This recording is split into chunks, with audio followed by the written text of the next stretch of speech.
조은석 특검팀과 민중기 특검팀이 지난 3개월간 도합 70억 원의 혈세를 썼다고 합니다.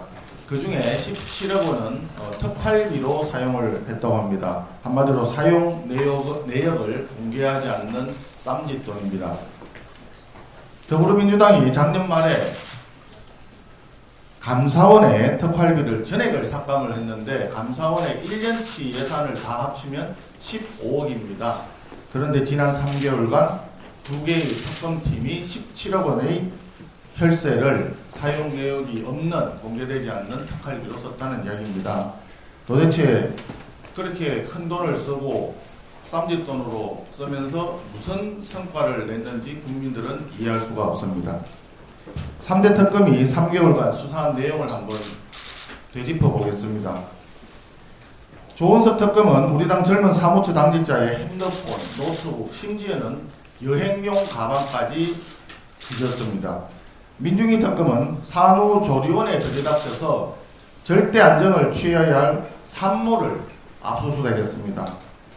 이명현 특검은 구순의 노인이신 김장환 목사님을 압수수색한 것도 모자라서 정의신문까지 청구했습니다.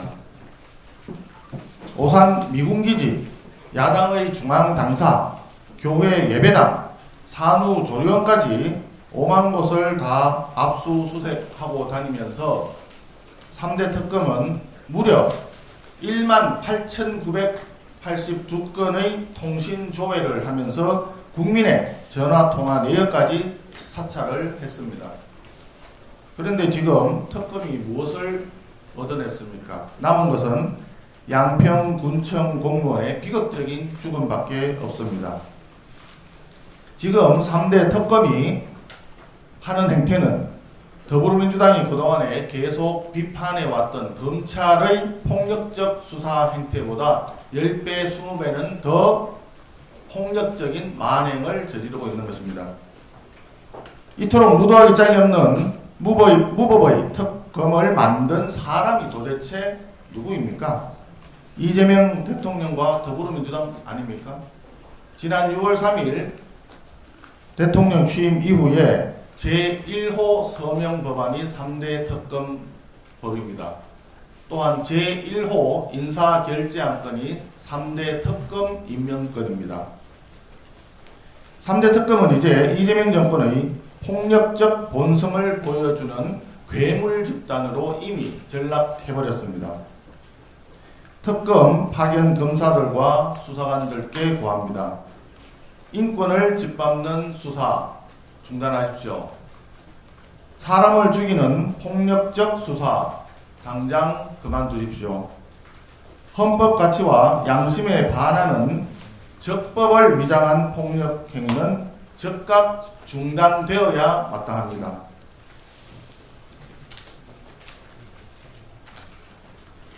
오늘 국정감사에 더불어민주당이 조희대 대법원장을 출석하라고 협박을 하고 있습니다. 자기들 마음대로 되지 않으면 동행명령을 발부하겠다고 합니다. 아주 오만하고 야만적인 사법부 협박이라 할 수밖에 없습니다. 삼부 요인에 대한 존중은 곧 삼권 분립에 대한 존중이고 헌법에 대한 존중입니다. 조희대 대법원장이 국감의 증인으로 나와야 된다면 이재명 대통령도 대통령실 국감에 나와야 될 것이고 우원식 국회의장도 국회 사무처 증인으로 나와야 될 것입니다. 그런데 대통령실 국감에 이재명 대통령은커녕 김현지 전 총무비서관조차도 못 부르겠다라고 하는 것이 더불어민주당의 입장 아니겠습니까? 법사위에서 조희대 대법원장을 굳이 정인으로 부르겠다고 하는 속셈은 이재명 대통령 공직선거법 위반 재판의 유죄 파기환송 판결에 대해서 그 책임을 국정감사장에서 묻겠다는 겁니다. 그렇게 된다면 해당 재판의 피고인인 이재명 대통령도 정인으로 나와서 같은 얘기를 들어봐야 되지 않겠습니까? 결과적으로 사법부의 대선 개입 의혹 진상규명이 목적이 아니라 이재명 무죄 조작을 위한 더불어민주당의 노골적인 재판 개입으로 밖에 볼 수 없습니다.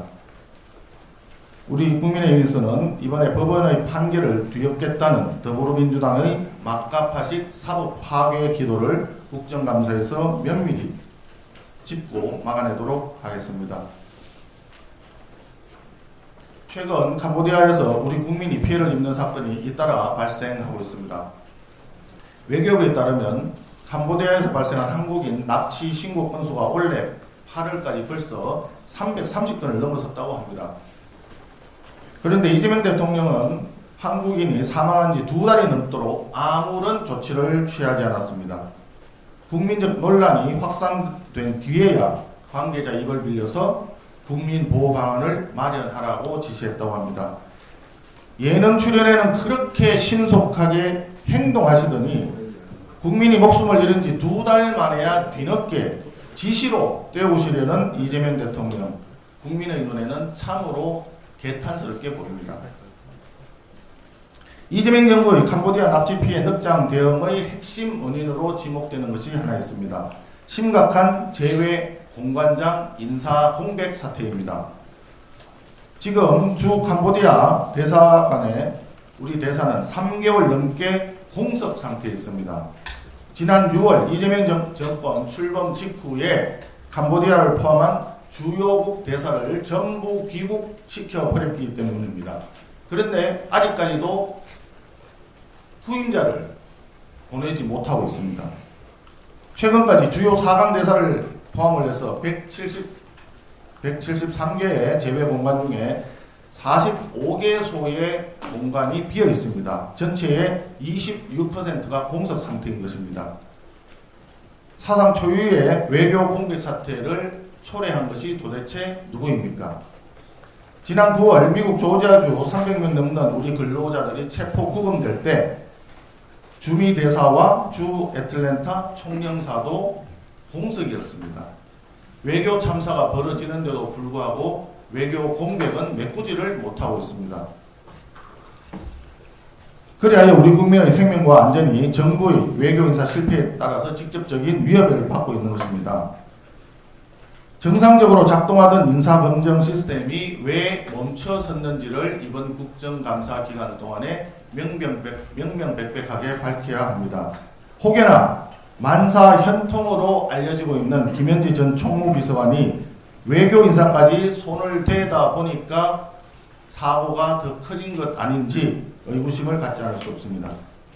제외공관장 인사 지연의 원인과 책임까지도 이번 국감 기간 동안에 철저히 규명하도록 하겠습니다.